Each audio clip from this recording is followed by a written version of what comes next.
అమ్మగారు ఆవు పాలు తెచ్చిన. ఆ పాలక్కడ తగలేసి నువ్వు ఇటు తగలడు. ఒకసారి సుబ్బి, ఇక్కడేవో ఇంగ్లీష్ ముక్కలు ఏడ్చాయి కానీ కాస్త చదివి చెప్పు. నాకేం వచ్చు అమ్మగారు. ఈ మధ్య నేర్చుకుంటున్నానని చెబుతావు కదే. ఆడు చెత్తపోతుంటేను 4 ముక్కలు గిలుకుతుండాలండి. ఆ 4 ముక్కలు ఈ 2 ముక్కలు ఉన్నాయేమో చూడు.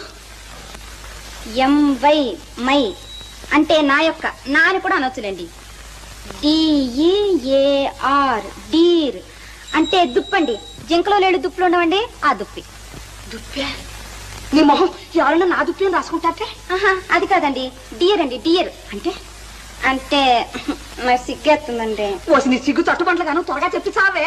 అంటే ప్రేమించుకునేటప్పుడు ఇంగ్లీష్లో అనుకునే మాటలండి. అంటే నాథానా? అబ్బే కాదండి, ప్రాణేశానా? అవన్నీ పాతకాలపు మాటలండి. ఇప్పుడు వాటిని ఎవ్వరూ ఆడటం లేదు. మరైతే ఏమిటి చెప్పవే? అంటే నా ప్రియా అని. ప్రియానే?